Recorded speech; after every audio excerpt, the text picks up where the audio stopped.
नमस्कार, कानूनी जंग मीडिया में आपका हार्दिक स्वागत है।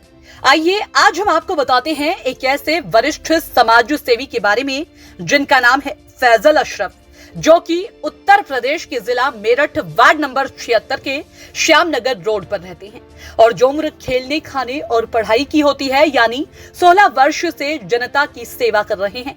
और राजनीति की बात करें तो समाजवादी पार्टी में रहते हुए कार्यकर्ता के रूप में काम कर रहे हैं और लोगों की माने तो बड़े ही दयालु और समझदार व्यक्ति हैं।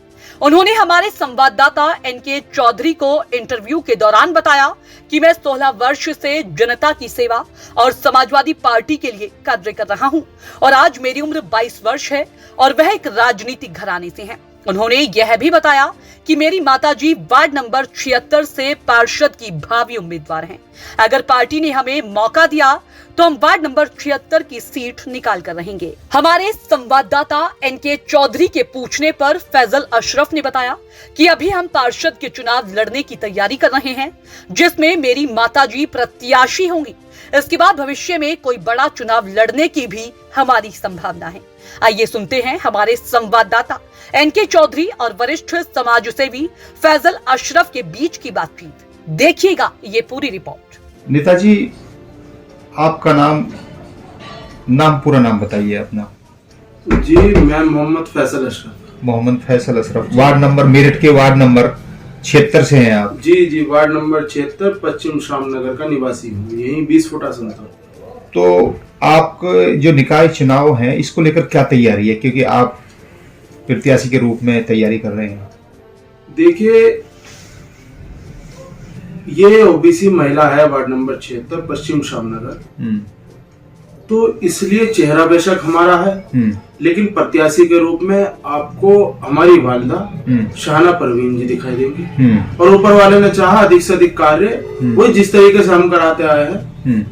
जनता को इस बात का हमने आश्वासन दिया है, इस बात का आश्वासन जनता में संदेश पहले से ही है कि प्रत्याशी चाहे जो भी रहे परिवार से, लेकिन कार्य हमारे विकास कार्य हो पाएंगे। आपने कोई चुनावी तैयारी की है, कोई चुनाव लड़े हैं, जीते हैं? देखिए, अक्सर हमने लोगों को चुनाव लड़ाए भी है, कई प्रधानी के चुनाव भी लड़ाए लोगों को। और इधर दक्षिण विधानसभा से हमने 2022 में हमारी पार्टी के महानगर अध्यक्ष है आदिल चौधरी जी, उनको चुनाव लड़ाया है, बड़ी मजबूती से चुनाव लड़ाया है।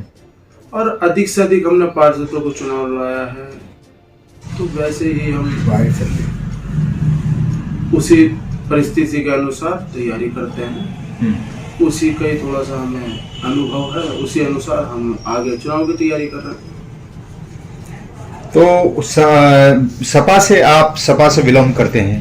बचपन से आप सपा से जुड़े हुए हैं, सपा पार्टी से जुड़े हुए हैं? जी, हमारे परिवार के सदस्य, कुछ हमारे परिजन, कुछ रिश्तेदार, ताल्लुकदार 20 साल 25 में जिला उपाध्यक्ष, जिला महासचिव, प्रदेश महासचिव, युवजन सभा, मैन बॉडी में रहे हैं। समाजवादी को मजबूत करने में लगे हुए हैं। पिछले 25 वर्ष से हम लोग समाजवादी में हैं। तो अभी आगे यह है कि समाजवादी से ही हम टिकट की मांग की है अपनी वालिदा के लिए, और ऊपर वाले ने चाहा पार्टी हमें निराश नहीं करेगी, टिकट देगी। टिकट क्लियर हो जाएगा? जी, ऊपर वाले टिकट क्लियर हो जाता है नेताजी आपका, और चुनाव लड़ भी लेते हैं और जीत भी जाते हैं, तो सबसे पहला कार्य कौन सा होगा? कौन सा ऐसा मन बनाए बैठे हैं आप जो सबसे पहला कार्य लेकर चलेंगे जनता के विकास के लिए? देखिए, सबसे पहला विश्वास। हम जनता के लिए विश्वास, जनता को दिलासा देकर सबसे पहला विकास कार्य ये करेंगे कि आज देखिए, कूड़े की समस्या बहुत छोटी है। वार्ड में कूड़े की समस्या बहुत छोटी है, लेकिन जब कोई कर्मचारी नहीं आता तो वो कूड़े की समस्या बहुत बड़ी बन जाती है। तो इसमें सबसे पहले निर्णय हम भागादौड़ी अब भी कर रहे हैं निगम की, और नगर निगम हमारा यही प्लान है कि ये चुनाव जीते, चुनाव से पहले हम अधिक से अधिक सड़कें बनवाएं, और कूड़े की जो हालत खराब है उसमें जगह जगह हर गली में हम 3 से 4 डस्टबिन लगाने की तैयारी में है। चल रहे थे डस्टबिन की प्रक्रिया तो शायद थी, और देखिए, कहने को सब काम है और दिखाई देने को कुछ नहीं है।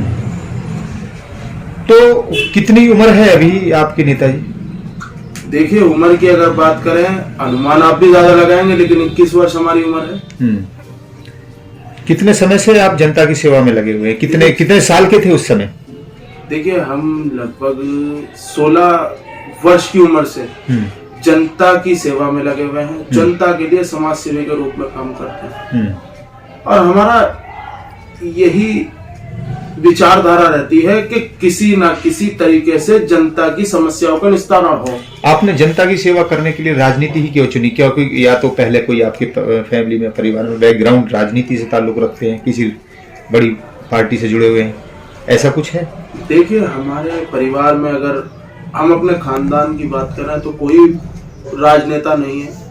केवल हमको जनता को देख के, जनता को बेहाल देख के हमें ये निर्णय लिया कि हम जनता की सेवा करें और जनता के लिए कुछ वो कर दिखाएं। क्योंकि आज देखिए, आवाज उठ रही है लेकिन उठाने वाला कोई नहीं है। हम ये चाहते हैं आज वार्ड में जनता की आवाज उठाएं, कल विधानसभा में जनता की आवाज उठाएं और ऊपर वालों ने चाहा लोकसभा भेजने का काम भी यही लोग करेंगे। चुनाव की तैयारी जिसके बारे में आपने बताया और हमने पूछा, अब महापौर का जो बड़ा चुनाव होता है, आपकी पार्टी से कौन उतर रहे हैं मैदान में, कौन है? देखिए, हमारी पार्टी से मेरठ महापौर का टिकट माननीय हमारी भाभी जी सीमा प्रधान जी का कंफर्म हो चुका है, उसकी घोषणा हो चुकी है, पार्टी ने लेटर जारी कर दिया है। तो ऊपर वाले ने चाहा, देखिए उसके सिवा कोई विकल्प नहीं है, ऊपर वाले ने चाहा तो सीमा प्रधान जी का अब मेरठ महापौर अब की बार सीमा प्रधान जी। जैसे कि वर्तमान में सरकार चल रही है, पिछले सालों से, पिछले कार्यकाल में भी बीजेपी पार्टी रही जो उत्तर प्रदेश सरकार बन के रूप में चला रही है और अब भी दूसरी बार भी लगातार माननीय मुख्यमंत्री योगी जी मुख्यमंत्री बने। तो कितने संतुष्ट हैं आप बीजेपी के क्राइम को लेकर? क्राइम ग्राफ घटा है या बढ़ा है भ्रष्टाचार को लेकर? देखिए, बीजेपी की अगर बात करें, कोई भी पार्टी आती है वो यही कोशिश करती है कि मैं बेहतर कर सकूं, लेकिन हमें बीजेपी से सिर्फ एक ही शिकायत है कि वो अगर धार्मिक बातें ना करें, धार्मिक बातें ना करें तो सारी पार्टियां बढ़िया हैं। देखिए, 5 साल की सत्ता है, हम तो चाहे कि सबको सरकार बनाने के लिए, अपने जीत हासिल करने के लिए कोई ना कोई तो फंडा, कोई ना कोई पार्टी तो अपनाती है। हर लोग अपना फंडा अपनाते हैं, शायद बीजेपी का ये हो। लेकिन मैंने जो सवाल करा था जो भ्रष्टाचार के खिलाफ, और जैसा आए दिन ये जो क्रिमिनल है, क्राइम हिस्ट्री लोगों की काफी लंबी है, इसमें एनकाउंटर वगैरह हो रहे हैं, पैर में गोली मारी जा रही है, तो इसके बारे में आप क्या कहेंगे? देखिए, हम तो ये कहते हैं कि अपराधी तो अपराधी है, वो हिंदू हो, मुस्लिम हो, कोई जात नहीं होती, या ईसाई हो।